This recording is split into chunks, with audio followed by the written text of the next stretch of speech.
Yeah, absolutely, because the Tampa Bay Buccaneers are going to be good. They have an opportunity to run it back. And anytime you win games, that puts the quarterback in the center of the discussion. That's just the way we view the MVP. We give the quarterback all of the credit when the team wins. So Tom Brady is going to be in the mix. But look, his play could certainly also bring him into the discussion. Year 2 in Bruce Arians' system, more comfort with the weapons that he has around him.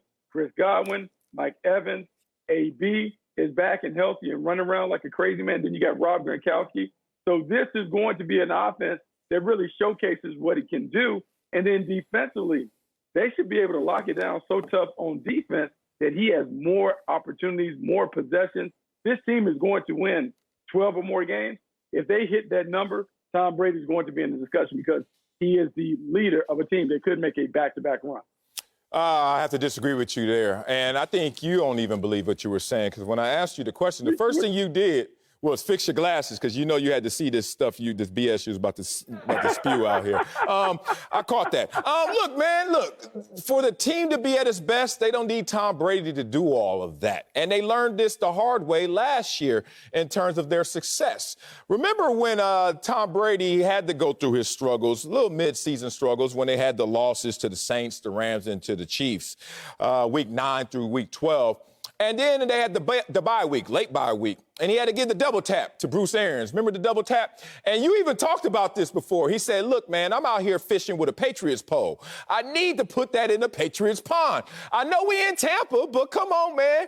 This risk it for a biscuit stuff, man, how's that worked out for you so far? I got 6 rings doing it the Patriots way. Let's do it the Patriots way. We all know what that means. Complementary football. Tom Brady is a big believer, the greatest enforcer of complementary football. We even saw it come into play when they were on the road playing against the Green Bay Packers, and how you're supposed to play at the end of a half and the beginning of a third quarter, something that Bruce Arians disregarded before this year in terms of respecting that until Tom Brady double tapped him. So now you look at Tom Brady, he realizes it's about the running game. It's about the defense. Look, I put up numbers because look at all the weapons we have, but I don't need to go out there. And if Tom Brady goes out there again and has this stretch of games, last year, 1-3 in that week 9 through 12, 62 completion percentage, 8 and 7 touchdown interception, 80 passer rating. Ask Russell Wilson about having a dry patch, a dry stretch of games, and how that would affect your MVP voting. I don't think Tom Brady's in the MVP consideration this year or ever again, but that doesn't mean the rings won't keep adding up on his fingers. You can be more wrong on this take, because we're talking about most valuable player, not offensive player of the year, because there's a difference. Offensive player of the year is about the statistical assessment, what he does. Does he set a touchdown record in those things? Most valuable, people would say that he brings value because year 1 of Tom Brady coming to Tampa, they win the Super Bowl. A team that couldn't get to the playoffs with Jameis Winston suddenly becomes a Super Bowl winner with Tom Brady. So his value is already ready and apparent. So now, year 2, if this team performs better, because remember, they weren't great last year during the regular season. At one point, they were 7-5 before getting hot and running the table. Tom Brady in year 2, if they go out and have one of those high double-digit win seasons, he is going to get the credit because, man, we love a feel-good story, and this is a feel-good story about an old man still playing a game that we all wish that we could still play. Yeah, God, I'm with you. It's like we're running in lane 3, lane 4. We're right next to each other, neck and neck. Come on. Yeah, I'm with you. I'm with you. And I see you right there, Bucky. I ain't going to break form. You know me. I'm running my own race. However, it's impossible for Brady to show more value this year than he did last year. Remember, this was a team that didn't make the playoffs before Brady arrived. He arrives, they just swap out the quarterback. We know other pieces, but basically, Jameis Winston out, Tom Brady in, Super Bowl championship. Now, that becomes the floor in terms of expectations or at least perception. How can Tom Brady now exceed that in terms of value. You can't. Most valuable player, that's going to go to a guy like a Josh Allen who was close, almost trying to get over the hump, finally gets over the hump, and then you realize that's the most valuable player. It goes to a guy like even Patrick Mahomes. Oh, my God, you guys got smashed last time we saw you on the football field. And then you go out there and you show them and reset. But how can Tom Brady reset? He already reset the entire franchise in 1 year. So when you're talking about value, it's almost like you want to get the most, but you actually want to expect the least. In Tom Brady's circumstance, we expect the most, and we certainly saw the most. I mean, I understand that, but then I remember watching the Super Bowl, and during the Super Bowl, I didn't feel like Tom Brady was the best player on the field. But lo and behold, at the end of the game, he walked away with the hardware. Well, why? Because we always associate wins with the quarterback. And I know that we talk about quarterback wins on a real stat, but that's how we measure quarterbacks, on wins and rings. And so if this team is in a position to win another ring, Tom Brady is going to get the credit for that. And look, rightfully so, because he has changed the culture in that locker room. He brought his winning ways, which he learned from New England and Belichick, and he's taught them to the masses. And so now the preparation, all the things that they're doing, understanding how to play situational football, they're doing that. I'm not giving him all of the credit, but when you hear enough conversations about the guys who are on that team talk about how Tom Brady keeps them in check, he absolutely is the most valuable player of that team, and a team that could win the most of any team in football this year. That means that it's also going to go to him being recognized as the league as the most valuable player in the league because the team is so successful. Okay, well, let's bring in another opinion on this. Let's bring in Fox NFL analyst Mark Schlereth. And Mark, will Tom Brady be in the MVP conversation? Please agree with me. Yeah, absolutely. He's Tom freaking Brady, for crying out loud. And he hasn't lost a step. And I think you have to go back to last season and the transition that went in. Talking to both Tom Brady during the season, I did 4 Tampa games. Talking to both Tom Brady 4 times and talking to Bruce Arians as well. There were 2 different trains of thought here. Bruce Arians is a guy that wants to do everything post-snap, right? So he wants to be more static. He wants to read the middle linebacker and the safeties to tell what their coverage is. Where Tom Brady for 20 years was more pre-snap. I want to motion across the formation. I want to go from outside to inside. I want to be able to recognize whether they're in man, whether they're in some type of zone. I want to be able to see that stuff and get a good pre-snap read before we go post-snap. And so there was an argument, or there was a lack of these 2 guys being on the same page, and they had to basically meld these 2 systems together. And they were 8-5 at that time. And then Tom Brady and the Tampa Bay Buccaneers took off, never lost another game, ended up winning a world championship.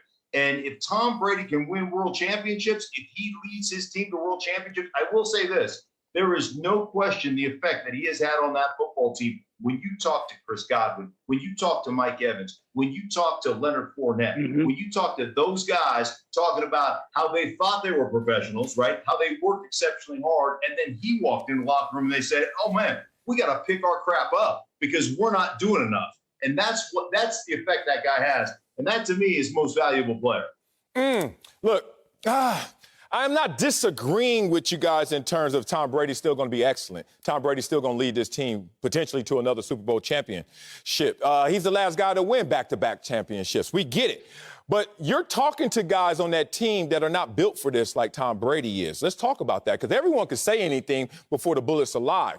But trying to go out there and be repeat champions is a different thing than talking it and walking it.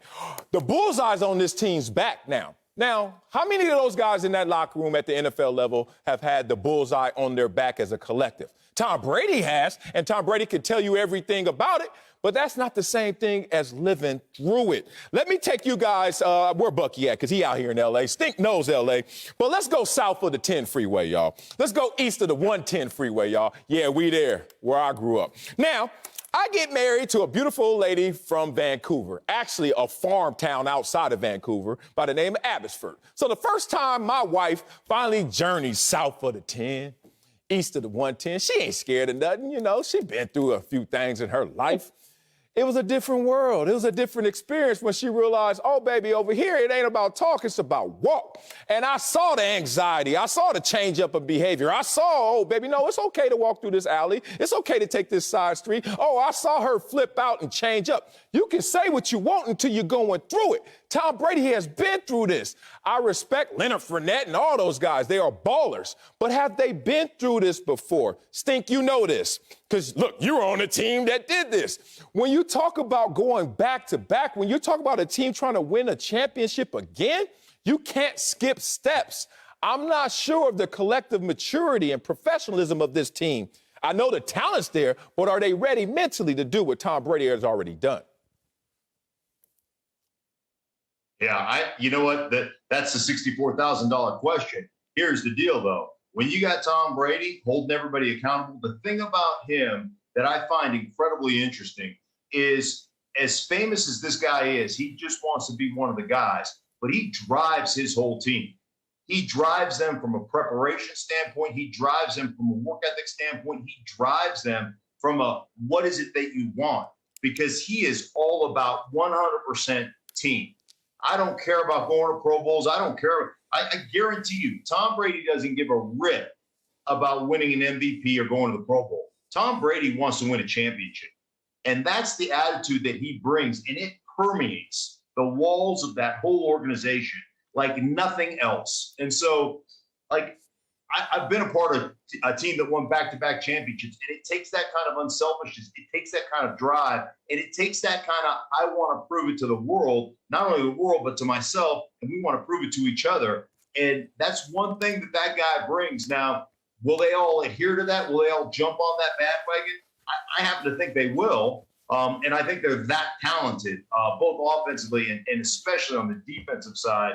They don't get enough credit for how talented they are. Those two middle linebackers are top-notch. They can rush the passer. And that defensive secondary doesn't get the credit it deserves. But when you talk about Carlton Davis and Jamel Dean, and you talk about Winfield Jr., you talk about the guys they have on there, man, they go 7 deep in that defensive backfield, and they're as good as it gets in this league. So they are a talented group.